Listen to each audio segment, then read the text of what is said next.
I think it's interesting to share what the program that we have designed on carbon footprint, but maybe you can tell us more about yourself and FEPA. Secondly, thanks for having me here. My name is Stefan Haag. I'm director of the Super Abrasives plant of the Husqvarna Group in Heidersheim, which is located south of Freiburg. And since this year, I'm officially the president of FEPA. I'm happy to be here and talk about our sustainability project. First, why did you decide to launch a program on carbon footprint? First of all, there's two reasons why we have to. There's the European regulations we have to, and on the other side, we all have to act. We all have to change our habits, our working, our industrial emissions, and this is important for our planet and the future of our industry. What, in your opinion, are the key elements that make this learning journey on carbon footprint something like a success? People start more and more understanding in our industry that it's an important project, that we have to do that it's good for the planet. And it's still a journey, it's a long journey. The bigger companies, they all understand that this is important and that we have to do something like that.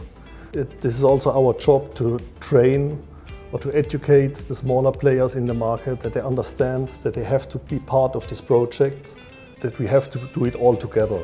This is also the goal of the FEPA team, of the SEAM team, to get more on board and that everyone can benefit from this project. What made you decide to work with consultants instead of doing that by, with experts or somebody in-house? I think there's many reasons to do this with a consultant.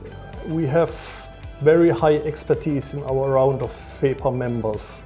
Specifically the big companies, they all have their own sustainability teams. They know very well how to do that. But then it's coming from one company, and in the end of the day we are competitors. So this makes it much more clear for everyone, much more transparent to have it done by a consultancy firm like EFESO. And we were looking at various offers. And what I like very much on your approach, that you tried to understand us first before we have to understand you. So this was a very good approach. You visited our plant, you visited 4 different plants to understand what are these people, what are they doing. We are a very important industry for the whole industry. Without abrasives, nothing will move. On the other side, we are a small industry.